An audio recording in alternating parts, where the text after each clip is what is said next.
Vale. TEA Ediciones, no sabrán ustedes, fue fundada en 1957. Es la primera empresa española en la edición, elaboración de test y pruebas de evaluación psicológica. En diciembre de este año cumplimos ya 67 años de experiencia en evaluación. Y pasión por la psicología es lo que TEA, al igual que muchos de ustedes, tenemos. Y eso es lo que nos hace estar en continua innovación y compromiso. Disponemos de un fuerte equipo de profesionales, tanto psicómetras, neuropsicólogos, equipos informáticos, de marketing, todos unidos por una empatía y una profesionalidad. Y además, guiados siempre por la ética y nuestro compromiso en buscar siempre estar en constante excelencia. Tenemos unos valores que además nos inspiran a crecer con cada uno de ustedes. Me he permitido ponerles una fotografía de cómo son nuestras instalaciones aquí en España, Madrid. Esto sería la entrada a nuestra empresa, las escaleritas que suben a los diferentes departamentos de I+D, informática, marketing. Y esta sería nuestra sala de ventas, donde multitud de profesionales vienen a consultar las diferentes herramientas de evaluación y donde nosotros, los psicólogos, les asesoramos en función de sus necesidades. Como les decía, en TEA elaboramos, adaptamos, editamos y corregimos test de evaluación para ofrecer una respuesta a las necesidades de todos ustedes. Trabajamos todas las áreas, la del trabajo, la educación, el área forense, la de recursos humanos, educativa. Y además del potente equipo que hay dentro de nuestra oficina, tenemos además 4 oficinas principales en España, 12 partners en España y otros 23 en Latinoamérica. Y además, TEA representa a España dentro del grupo ETPG, que es el grupo de editores de test más importantes de Europa.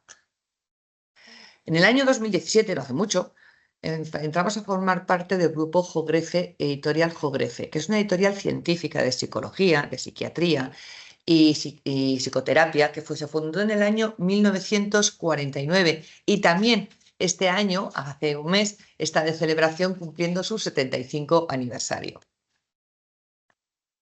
Nuestros valores es crecer junto a nuestros clientes, manifestar transparencia en lo que hacemos, estar en constante investigación y, desde luego, nuestro personal cualificado. Personal cualificado, que ahora les cuento. Antes de nada, cuando TEA se creó, se vio que el carácter científico que tiene los test y la enorme complejidad que es la evaluación psicológica, TEA Ediciones no podía dedicarse solo a una labor, tenía que ir a una labor más allá de las tareas de edición y publicación tradicionales, porque en cada test es necesario realizar amplios estudios científicos que respalden esas propiedades psicométricas. Por lo cual, tenemos un departamento I+D+I, investigación, desarrollo e innovación, que con el tiempo fue creciendo y actualmente está compuesto por 7 psicólogos expertos en psicometría trabajando a tiempo completo para la elaboración y adaptación de pruebas de evaluación. Dedicamos el 20%, yo diría ya que algo más, de nuestros recursos humanos a investigación y desarrollo. Investigamos sin ningún tipo de subvención y, fruto de la experiencia y evaluación de compañeros de profesión, han visto a la luz y siguen viendo a la luz numerosos test que íntegramente son diseñados y desarrollados por TEA. Esa pasión por la psicología, esa innovación, hace que hemos ido avanzando en materiales, en procedimientos, en la forma de desarrollar. Por hacer un poquito de historia. En cuanto a los materiales, muchos de ustedes recordarán aquellas plantillas de cartulina con las que evaluábamos, aquellos diseños de manuales. Luego, en una segunda fase, esos manuales fueron cambiando en su diseño, ya podíamos tener ejemplares autocorregibles y posteriormente ya tenemos otro tipo de diseños, nuestro último diseño con el diseño también de editora Jogrefe, donde seguimos aplicando en papel, pero es verdad que gracias a las plataformas, que luego les hablaré un poquito de ello, nos ha permitido hacer correcciones online, eliminando muchos tipos de posibles errores y estar actualizados en cuanto a los baremos. Eso es en cuanto a los materiales. En cuanto al desarrollo, se empezó al principio con muestras nacionales, pero ahora, gracias al uso de las herramientas a nivel internacional, a la colaboración de todos nuestros partners, las recogidas de muestra, disponemos de muchas pruebas con muchos baremos de población de Latinoamérica, que también les comentaré más adelante. Y en cuanto a los procedimientos, lógicamente, la manera de cómo hacemos las cosas. Antiguamente solo podíamos hacer aplicaciones individuales mucho más rigurosas, con mucho más quebraderos de cabeza que nos distraía. Y luego empezamos a poder tener ejemplares que nos permitieran además recoger y hacer aplicaciones en grupos. Y finalmente, con la nueva tecnología, como hablábamos antes, nos ha permitido recoger las respuestas de los sujetos desde sus propios dispositivos sin necesidad de tener material físico. Lo único que necesitan es conexión a Internet. Y con este último procedimiento de las correcciones y aplicaciones entramos en esa tercera velocidad de las nuevas tecnologías. Actualmente podemos proporcionar la evaluación, la corrección online, incluso la obtención automática de informes. Y es más, podemos ofrecer los test adaptativos, donde el sistema informático adapta automáticamente los ítems óptimos. No sé si ustedes conocerán, hay una prueba que se llama matriz STAIL. Precisamente es una prueba adaptativa, donde a medida que se van presentando los ítems al sujeto en la pantalla, se van registrando sus respuestas y el sistema informático lo que hace es adaptar automáticamente la evaluación, seleccionando los ítems más óptimos para estimar el nivel actitudinal del sujeto. Y gracias a estas nuevas tecnologías también hemos podido recoger más baremos de los que luego más adelante hablaré. Y como no puede ser de otra manera, les quiero contar un poco qué hace o cómo hacen, qué es la importancia de este departamento de I+D+I. Diremos que es la cocina de TEA, es donde se estudian las necesidades, se planifica y se organiza. ¿Qué es lo que hacen? Pues crean, adaptan pruebas externas, crean propias pruebas con análisis psicométricos, actualizan muchas pruebas. ¿Qué se evalúa? Pues pruebas de actitudes de razonamiento, de numéricos, verbales, de competencias, de liderazgo, pruebas clínicas, de psicoticismo, etc. Pero muy importante, lo que tratamos es de mantener siempre una misma versión en español para todos. ¿Y por qué digo eso? Porque nos permite una adecuada comparación entre los resultados de la investigación y el uso en distintos países con una misma lengua. A nuestros partners en Latinoamérica les pedimos en muchas ocasiones colaboración cuando vamos a sacar una herramienta de evaluación y se está trabajando con ella en cuanto a los ítems, porque es muy diferente que un ítem no se entienda a que un ítem se entienda pero no se use. Y luego veremos algún ejemplo. Antes el 80% de las pruebas que teníamos eran pruebas adaptadas y podríamos decir que el 20% eran de creación propia.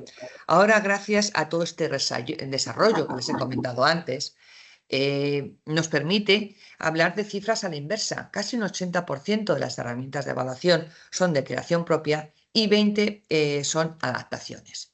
Y aquí viene una palabra clave, adaptaciones. ¿Es lo mismo traducir que adaptar una prueba? Pues déjenme que haga un inciso en la presentación y les aclare. Hay mucha confusión en este término. No, no es lo mismo, tiene nada que ver. En TEA se adaptan los instrumentos de evaluación. Un ejemplo muy sencillo, nos puede venir una prueba original donde la traducción es me gusta estar con mi familia en Acción de Gracias. Realmente en Latinoamérica, en España, celebramos más que la Acción de Gracias es el día de Navidad. Esto es una adaptación sencilla, simple. Pero tenemos ítems, por ejemplo, en una prueba cultural de actitudes, que era una prueba de inteligencia, actitudes cognitivas para niños de 2 años y medio a 17, ¿no? Donde el término concha, se les presentaba este estímulo, que es una concha, tenía un significado muy diferente en países hispanos, como en México, por ejemplo. Una concha es un pan popular. Ahora bien, tengo entendido, si no me equivoco, que en Colombia una concha es la corteza de un árbol o una cáscara.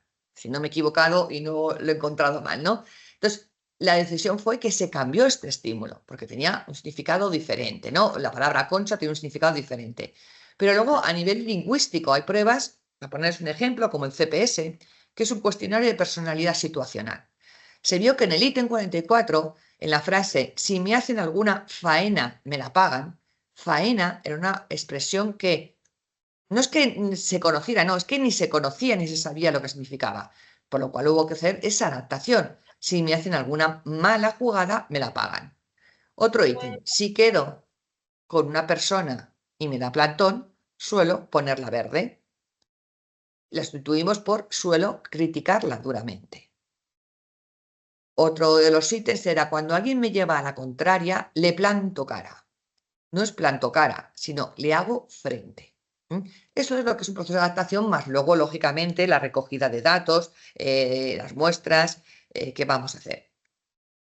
Y me van a permitir, de forma muy breve, muy brevemente, cómo se hace todo el proceso del desarrollo de una prueba nueva. ¿M?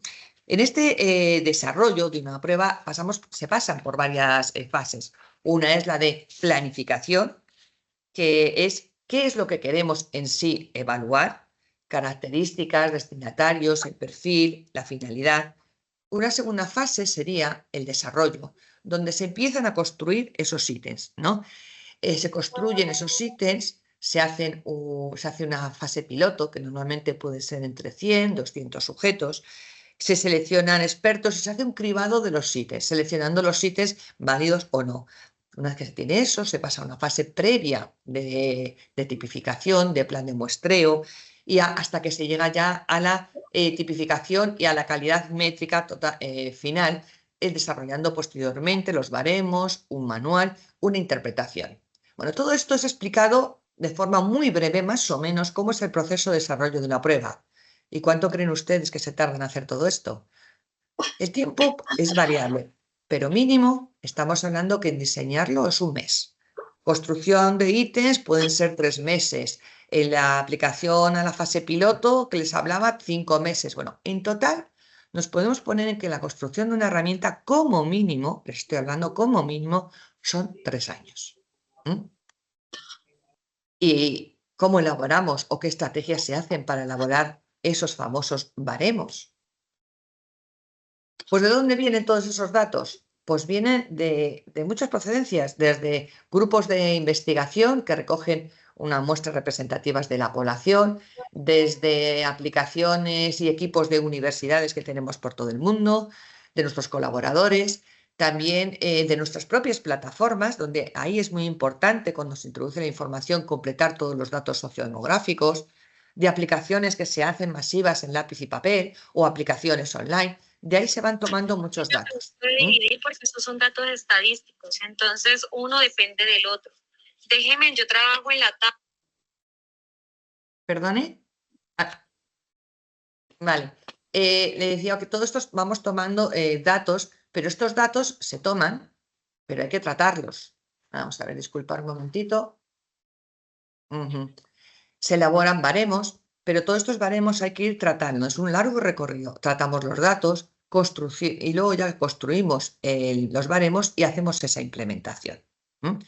Cuando se tratan todos estos datos, hay que hacer una limpieza de toda la información que se va obteniendo y la recogida que se va haciendo. Es posible que de todos los datos que se vayan recogiendo haya numerosos errores, por lo cual hay que depurar para que exista una precisión en el baremo. Hay que identificar y eliminar una información duplicada. Hay que ver si hay casos atípicos, ¿no? Un caso atípico es que está un dato que se desvía significativamente de otros valores del conjunto de datos que hay, ¿no? Aquí les ponía un ejemplo, ¿no? Imaginemos que este grupo anda en una medida, una altura X, pero de repente uno salta de vez de 1, a 11 y pico, pues es un error atípico, o sea, simplemente a lo mejor en la tipografía o incluso que hay datos incompletos. Primero hay que hacer lo que llamaríamos toda la recogida de esa información, hacer ese tratamiento y ese análisis y preliminar con todos esos datos. Una vez que se hace ese tratamiento de los datos, se empieza a hacer la construcción del baremo. Para la preparación de baremo debemos tener en cuenta que ese baremo debe ser lo suficientemente representativo y robusto. Además, intentamos que el conjunto de baremos sea en sí Coincido coherente, con hay el que equipo verlos. de planeación, pero la verdad no sé el tema. Pues siempre que ella me mencionó algo era trabajar en equipo y Me parece que de vez en cuando hay interferencias. Seguimos. Entonces, en la construcción de estos baremos, como les decía, es importante saber el origen, la edad, el sexo, el tipo de muestra que se está utilizando a la hora de construir ese baremo. Les ponía un ejemplo aquí, como puede ser el TOP, que es una de las últimas herramientas de evaluación que ha salido al mercado, que es la triada oscura y la personalidad. Esta prueba es una prueba, es importante saber el origen de la muestra, porque si se trata de una muestra en un contexto competitivo, hay que tenerlo muy en cuenta, ya que los datos pueden diferir mucho en la escala de deseabilidad social, de que den puntuaciones mucho más altas. Por lo cual, como le digo, una vez que tenemos los datos, hay que tratarlos y después de tenerlo tratado, hay que construir ese baremo. Pero ahí no acaba todo. La siguiente fase es que una vez que tengamos todos esos baremos, hay que implementarlos en las diferentes plataformas. Es muy diferente implementar un baremo nuevo a baremos actualizados, aspecto que también vamos haciendo en cada una de las herramientas de evaluación. Porque, por ejemplo, les ponía aquí el BAS7, que a lo mejor muchos de ustedes conocen, es una prueba actitudinal utilizada en todos los países. Y además tiene 3 niveles de evaluación. Entonces, estos 3 niveles tiene además 21 baremos por país. Imagínense todos los baremos que hay que ir incorporando, implementando y analizando. Como hablamos de baremos, actualmente tenemos todo lo que aparece aquí arriba, son todas las herramientas de evaluación disponibles y todo esto son los diferentes baremos que hay de los diferentes países de Latinoamérica. Aquí tenemos a Colombia. Muchos de los baremos en breve se subirán para principios de año, los que están así en rojo, pero para que les sea más fácilmente reconocible algunas de las herramientas. Aquí aparecen diversas herramientas de las cuales disponemos baremos de Colombia. Hay pruebas de actitudes como el PMAR o las del 16PF5 que todos ustedes conocerán. Hay pruebas clínicas como el SB50, el PAYA, de competencias como el VIP, el test de personalidad de TEA, matrices de recursos humanos, el COMPETEA, el CUIDA, etc. Como verán, hay muchas pruebas ya disponibles con baremos de Colombia y en muchos casos también con baremo general de Latinoamérica. Y cuando hablo de baremo en Latinoamérica es porque a lo mejor no hay suficiente muestra para uno u otros países y lo que hacemos es ver y comparar todas esas muestras y poder crear uno al menos de Latinoamérica para que el baremo sea lo suficientemente robusto. Ese baremo o esa muestra, ese baremo tiene que ser una muestra siempre amplia, representativa de la población. Tienen que ser actuales. No vale una muestra que uno recoge de un sector privado X o de una universidad. No, para que sea representativa, tiene que ser una muestra amplia de diferentes puntos. Y lo que es muy importante en toda baremos es dos aspectos fundamentales, dos propiedades psicométricas que nunca debemos de olvidar y que deben de tener toda herramienta de evaluación y tener accesibilidad a ello, que es la fiabilidad y la validez. Y si ustedes me lo permiten, voy a hablarles, me van a permitir y me van a disculpar, pero quiero recordar qué es esa fiabilidad y qué es esa validez. Me dirán, bueno, nosotros como psicólogos sabemos de sobra qué es una fiabilidad y validez. Sí, efectivamente, pero por eso me disculpo ante ustedes y quiero insistir en estos dos puntos muy importantes, con algo muy sencillo. Imaginemos que tenemos una diana y tenemos un tirador y queremos evaluar esa fiabilidad y esa validez. El objetivo del tirador es hoy dar en la diana. La fiabilidad, ¿qué indica? Indica la consistencia en la medida, precisión con que un test se mide un determinado rasgo psicológico. Y la validez, como bien saben, indica si ese tirador consigue lo que tiene que hacer, que es la exactitud con la que se mide ese constructo. Por tanto, en estas dianas, nuestro tirador, aquí, pues realmente es fiable porque sigue tirando y es consistente, siempre está tirando en el mismo sitio, pero no es válido porque no consigue su objetivo. Si nos vamos a la tercera diana, pues nuestro tirador ni es fiable porque dispara de lo más disperso y además ni válido porque en el centro solo da una vez. Aquí sí que tenemos un tirador que es fiable y es válido. Es consistente en la medida y además hay exactitud en lo que mide. Siempre el tirador consigue dar en el centro de la diana. Y toda esta recogida de información, todo esto de lo que hemos estado hablando, también se debe a que tenemos y estamos dentro de una tercera velocidad, nuestras nuevas tecnologías. Las plataformas que hace tiempo se crearon y nos han dado pie a poder tener a nuestros profesionales trabajar rápidamente, con menores errores y además estar actualizados constantemente en los baremos, ser más rápidos también, eliminar tiempos de correcciones arduas con plantillas tradicionales, sino rápidamente tener la disponibilidad de un perfil, de un informe, etcétera. Seguramente muchos de ustedes conozcan estas plataformas. TEA Corrige. El TEA Corrige es una plataforma que es creada para el ámbito más clínico, el ámbito forense y el ámbito escolar. Y a principios de año teníamos subidas unas 139 pruebas, que ahora son algunas más. Y les tengo que decir que se han hecho en esta plataforma, a principios del año llevábamos 1.100.000 correcciones hechas en TEA Corrige. La otra plataforma que les muestro es TEA Edición, es una plataforma para gestionar los procesos de selección para el ámbito de los recursos humanos, donde obtenemos tanto una aplicación, una corrección y un informe toda la vez. Aquí tendremos subido aproximadamente unos 155, 58 pruebas de evaluación y se han hecho unas 365.000 evaluaciones. Estos son datos de principios de este año y ya estamos acabando el año, o sea, que calculen. Y les hablaba del ámbito escolar, forense, tal, pero también hemos creado una plataforma, un portal de evaluación online para el mundo escolar, una plataforma para que ustedes puedan adquirir los manuales de forma online y además de esta forma tenerlos actualizados constantemente. Y como no nos podíamos olvidar de la universidad, de Universitea, que luego les voy a mencionar un poquito. Y la formación es también online. Cuando hablábamos de la plataforma TEA Corrige, la dirigida al ámbito escolar, clínico y educativo, lo que obtenemos es que el sujeto contesta en papel y rápidamente estas plataformas nos permitirán obtener una puntuación directa, una transformada y una representación gráfica. Hoy en día también es opcional poder obtener informes o de algunas pruebas, incluso lo que sería la aplicación online.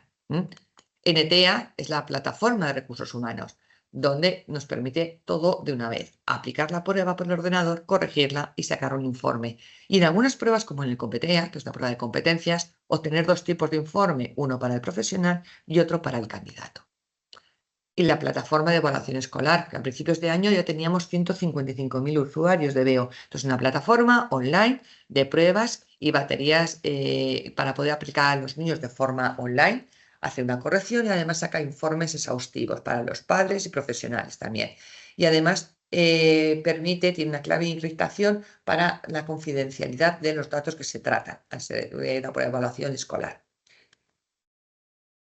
Y el Universitea. Desde siempre a nosotros siempre hemos trabajado muy cerca de la universidad y nos preocupa y además porque ahí están formándose nuestros futuros psicólogos. ¿Y qué es lo que hacemos?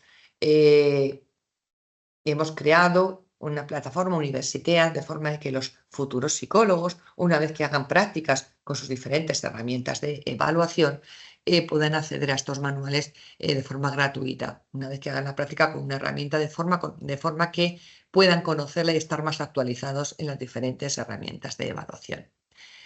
Y finalmente, con todo esto, lo que sí quiero es agradecerles este espacio para poderle contarles qué es lo que hacemos. Seguimos trabajando en esta nuestra misión de evaluación psicológica, sacando instrumentos nuevos de liderazgo, de emprendimiento. Hoy mismo se está haciendo un webinar sobre una prueba que saldrá el +5. Es decir, seguimos trabajando en esta nuestra misión en evaluación psicológica. Muchísimas gracias a todos. Muchas gracias, Marian. Vale, vamos a asignar, no sé si alguno tiene alguna pregunta, que quiera abrir su micrófono para hacer alguna pregunta, Marian.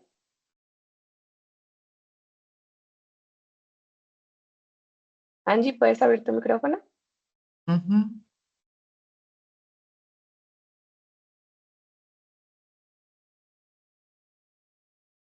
Angie.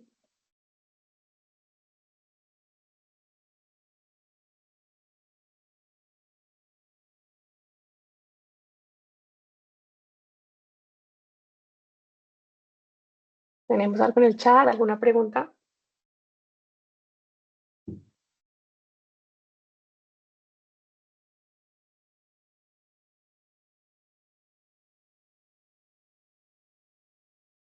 ¿Todo súper claro? Vamos Sí. a aprovechar a Marian. Mira, hay una pregunta de Luis Fernando. Buenos días. Buenos días. Hay una cuestión que yo a veces me pregunto a sí mismo y a veces he preguntado cuando he llamado a TEA, a Bogotá. Yo estoy, por ejemplo, yo soy psicólogo y me gusta el enfoque clínico y trabajo con el enfoque clínico. ¿Qué pasa?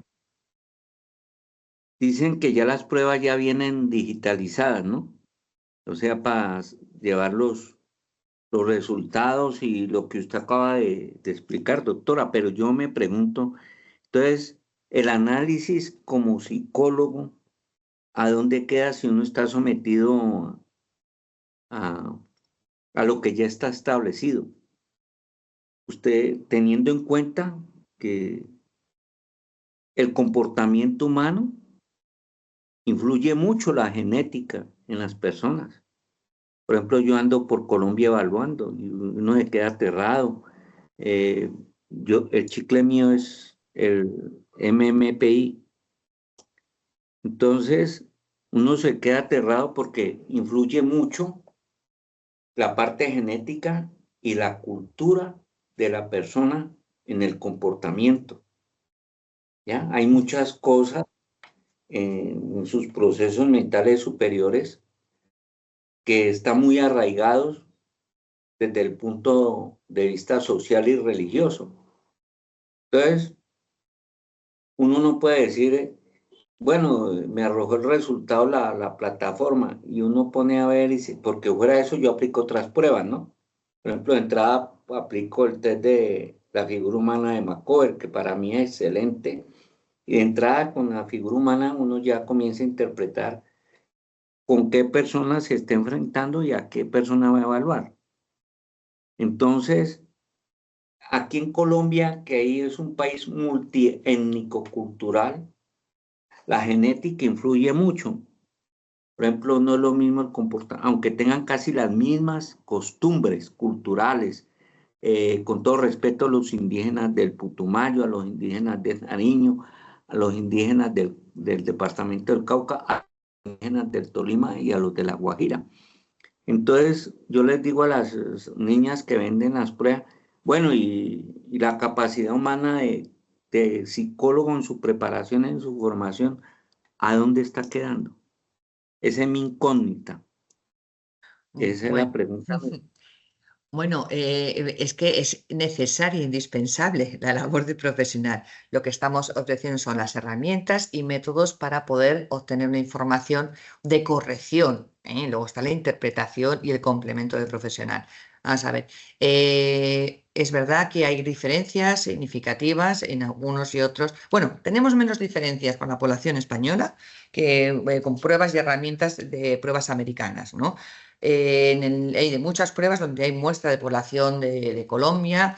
El hecho de que tengamos la plataforma es que la aplicación, usted hace la aplicación, perdón, al profesional, recoge la información y las plataformas lo que le va a permitir es obtener esa corrección que usted haría manualmente, opcionalmente, y lo compara con una muestra de población, en este caso sería española.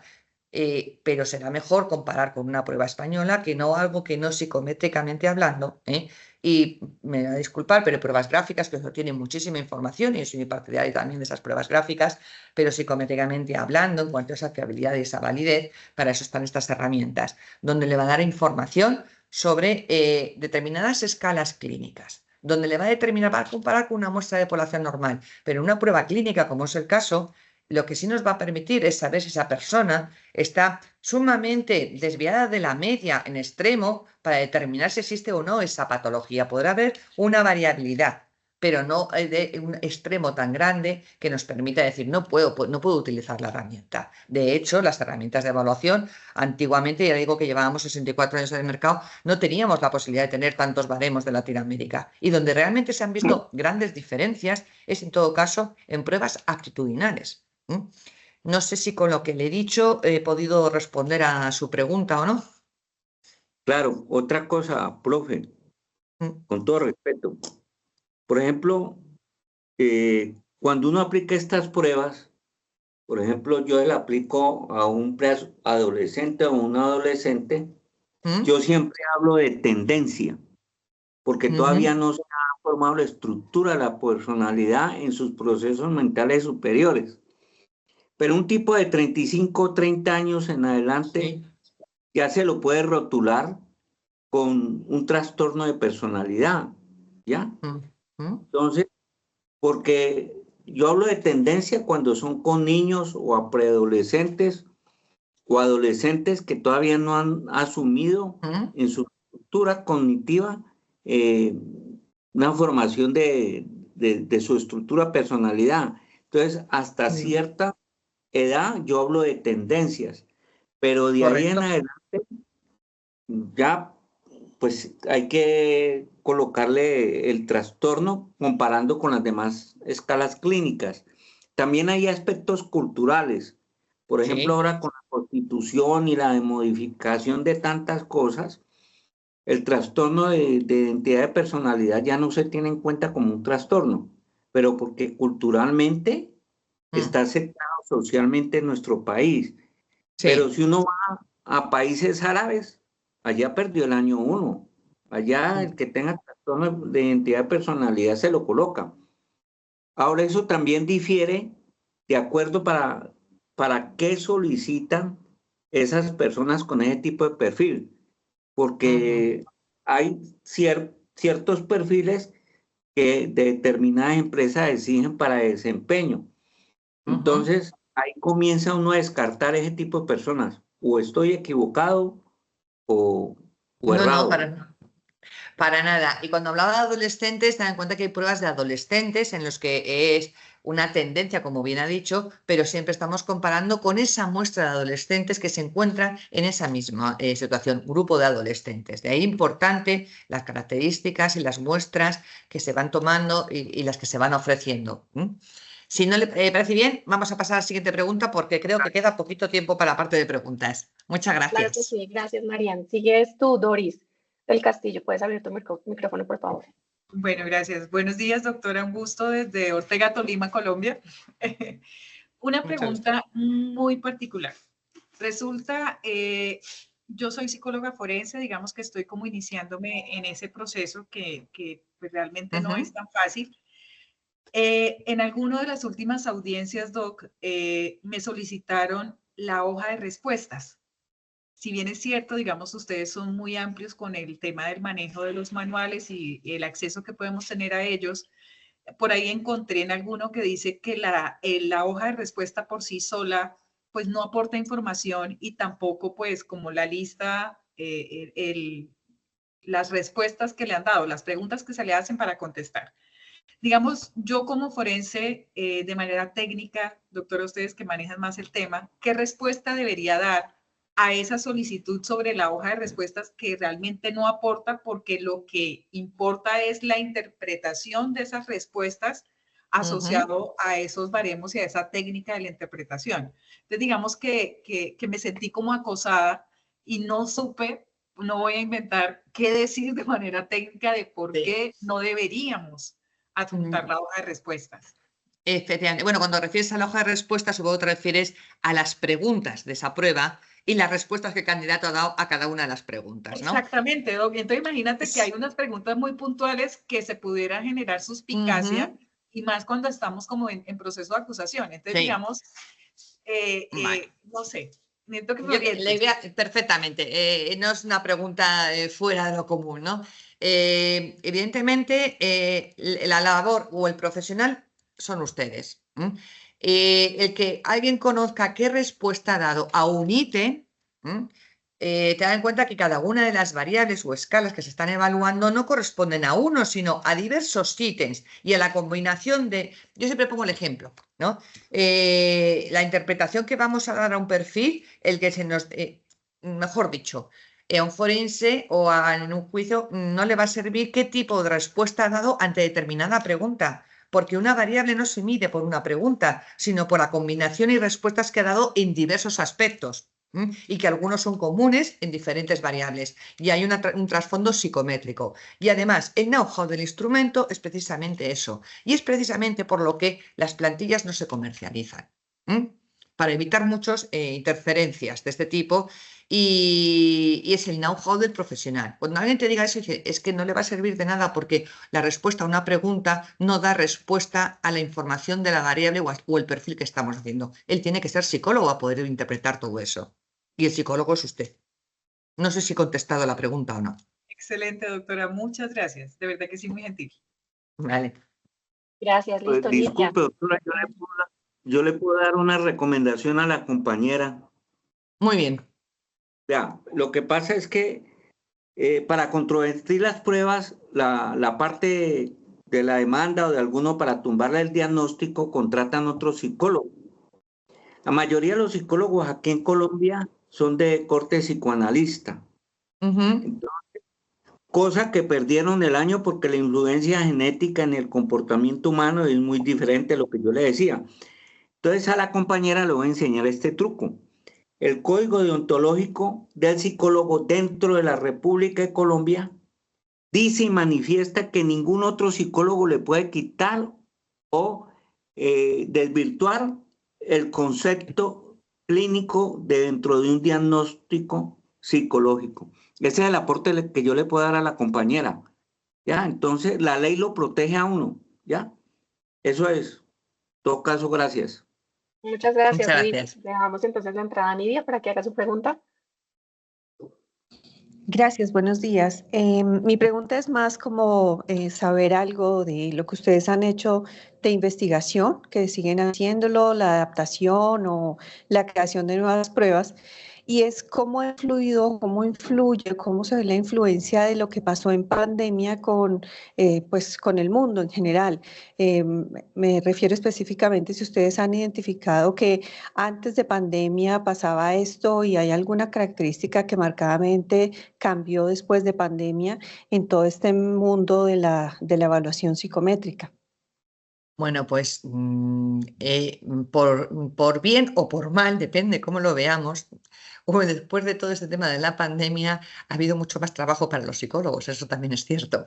Han aflorado muchísimos trastornos escondidos, trastornos de obsesión, de ansiedad, hiperactivos, relaciones de pareja, muchas no, que habrá pasado como en todos.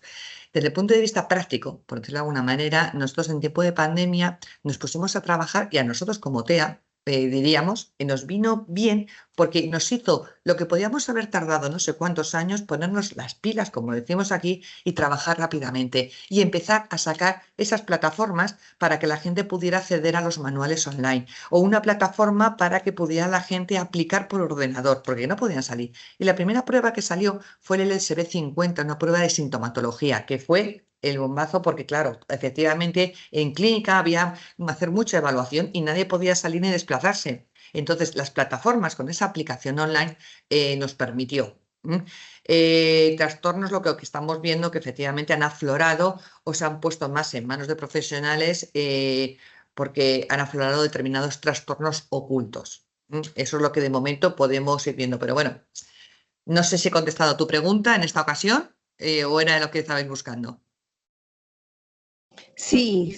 Y también si hay alguna indicación o sugerencia que a cualquier profesional que estemos pues aplicando pruebas en cualquier ámbito nos quieran dar o nos puedan sugerir, no sé. Notamos un cambio importante cuando en pandemia la población adolescente pues la padeció, por decirlo así. Ahora son jóvenes que tienen características muy marcadas y diferentes y hay que tener en cuenta en el momento de aplicación ciertas condiciones con ellos. No sé si hay algo de eso que nos puedan sugerir. No hay una prueba específica, ni se ha hecho un baremo específico de población que ha sufrido la pandemia. No. Y yo no sé si con este ejemplo le voy a poder ayudar o no. Comparar a una población, a una persona con un trastorno, imaginemos, de depresión, bueno, siempre hay que compararlo con una muestra de población general y no una muestra de población clínica o específica. Porque si, por ejemplo, tenemos a alguien que tiene depresión y lo comparamos con una muestra de sujetos deprimidos, a lo mejor este sujeto nos da que con respecto a ese grupo de población, pues no está deprimido. Pero por eso hay que compararlo con una muestra de población general para saber cuánto puede estar o se sale fuera de la norma. Porque si nos lo comparamos con una de deprimidos, a lo mejor decimos, pues no hay que tratarle. Quizá he sido un poco así como brusca a la hora de contarle. Por eso hay que comparar siempre con una población de muestra general.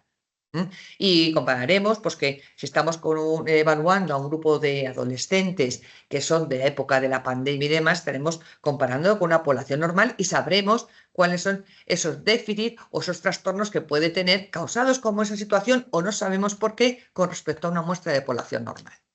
¿De acuerdo? Perfecto, sí, mil gracias. Natalia Cero, ¿puedes abrir tu micrófono?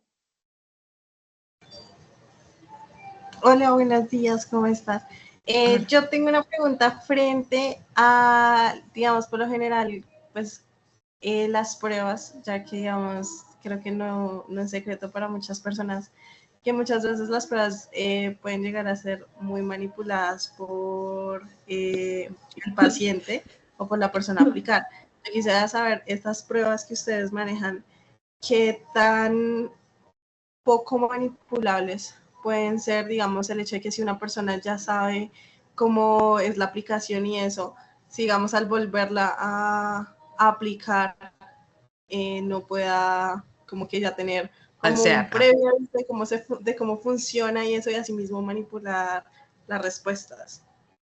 Bueno, vamos a ver, aquí podría responder de muchas maneras. Vamos a ver, las pruebas de personalidad, una gran mayoría tienen escalas de control, manipulación de imagen, deseabilidad social, negativismo, etcétera, ¿no? Y sobre todo mucho en pruebas clínicas, de forma que puntuaciones altas en determinadas escalas nos pueden permitir, si las respuestas que está dando el sujeto bien son a voleo o está simulando un síntoma, etcétera, ¿no? A nivel de actitudes, pues si ha habido un aprendizaje. Aquí, por ejemplo, en nuestras oficinas viene gente que quiere comprar una prueba y no son profesionales de la psicología. Y lo que quieren son pruebas para practicar porque se presentan para un examen y demás. Bueno, pues nosotros le dijimos, mira, en el mercado tienes un montón de ejercicios para que practiques y demás, ¿no? Ahí también entraría la parte en la que nosotros estamos, y al igual que los autores, todas las pruebas, protegiendo los instrumentos científicos, que son los test, que requieren muchos años de investigación y de trabajo, suficientemente válidos con muestras para que nos lo fusilen de esa manera, ¿no? Entonces, puede haber un aprendizaje, pero manipular el tipo, a ver, a nivel de personalidad, no puedes manipular la respuesta que das porque lo primero, el sujeto no sabe qué preguntas corresponden a qué variable quieres evaluar. Tanto sea una prueba clínica como una prueba para procesos de selección, tú previamente estableces el perfil que tú quieres evaluar. Y si es clínico, efectivamente tienes más herramientas. Si tenemos una prueba, por ejemplo, el PAI, que es una prueba clínica, y está el sujeto simulando, hay una escala de simulación de síntomas que se puede complementar con otra, que es el SID de simulación.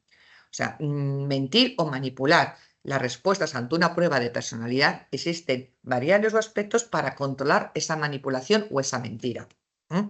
Y en cuanto a actitudes, pues sí, puede haber un aprendizaje o puede haber que, como sabemos todos, pues que todo se mueve por las redes y bueno, puede haber un aprendizaje, pues sí, puede ser a nivel actitudinal. Pero yo creo que más te diriges más a personalidad, supongo. ¿No te contestaron? ¿Sí? Sí, muchísimas gracias, muchas gracias. Vale, ok. Vale, Marian, gracias. Tenemos dos últimas preguntas, pero antes, por favor, vayan sacándole captura al código QR que aparece en pantalla. Es importante que le hagan la captura porque enviamos las certificaciones al finalizar de cada charla. Recuerden colocar en mute sus micrófonos, por favor. Bueno, tenemos otra pregunta de Nidia Merchan. No, ya la hice, gracias. Ah, perdóname. Marta Barón, entonces con esta finalizamos, María. Muy bien.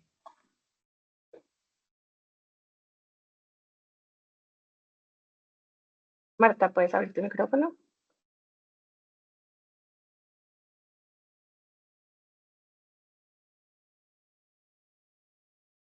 Recuerden que vamos a hacer el sorteo a las personas que vayan sacando captura al código QR. De esta forma tenemos cómo validar que ustedes asistieron. Recuerden que tenemos 7 charlas en el transcurso del día. Entonces es importante que saquen captura cada uno de los códigos para enviar certificado a cada uno de ustedes. Bueno, Marta, puedes hacer tu pregunta sin problema. Disculpe una pregunta que interrumpa. A mí la tecnología me atropella. ¿Cómo le tomo al código de pantalla? El QR. Desde tu celular, haz como si fueras a tomar una foto y él mismo va tomando la captura del código QR. Sin embargo, ya por chat, entonces vamos enviando también el link para que con solo un clic vayan ingresando también. ¿Listo? Ah, sí, porque es que la tecnología me llegó muy tarde a mis manos. No te preocupes. Marta, si quieres contigo finalizamos las preguntas. Puedes abrir tu micrófono en cualquier momento. Creo que Marta no está ya. Vale, listo. Nada, Marian, darte las gracias. Recordarles a todos. Buenos días, disculpe. Ah, ¿Está ya ahí? está, Marta. Sí. Bueno, Adelante. Esmeralda Jaime de la ciudad de Bucaramanga. Doctora, aprovecho pues para darle las gracias por todo este conocimiento compartido y hacerle una pregunta muy puntual. ¿Qué tipo de test o de pruebas psicológicas contextualizadas desde el perfil clínico tenemos en el momento para evaluar ansiedad, depresión y adicciones Perdona, en este perdona, contexto disculpa, colombiano? porque no te he oído, ha habido una interferencia. ¿Ansiedad, depresión? Y adicciones. Acá, pues, para el ámbito o contextualizado a Colombia o Latinoamérica, que nos puede ayudar Ujú. de pronto Vamos a ver. diferenciándonos. Bueno, yo sé que esta pregunta mis compañeros de Colombia te la van a saber contestar muy bien y además ellos te pueden asesorar muy bien, pero me adelanto.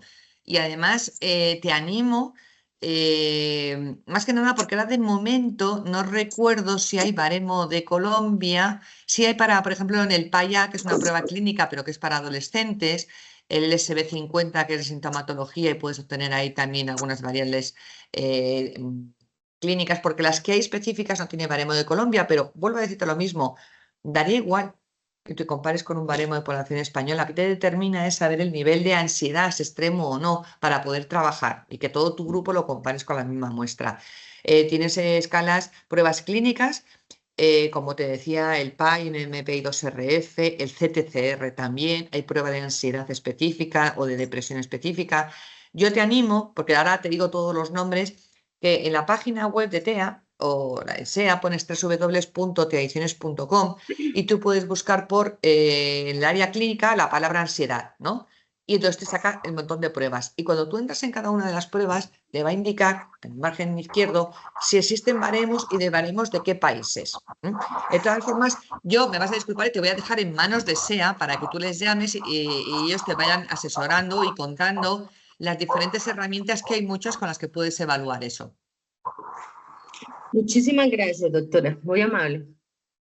Gracias, María. De todas maneras, acá recordarles a todos que hace 2 meses hicimos la apertura de nuestra nueva página web, ¿no? Entonces ahí tienen todo el material, tienen un link de WhatsApp para que tengan pues, comunicación directa con todos nuestros asesores, con todos nuestros psicólogos profesionales. Entonces ellos tendrán ahí, están muy dispuestos a ayudarlos en todas las dudas que ustedes tengan. ¿Listo?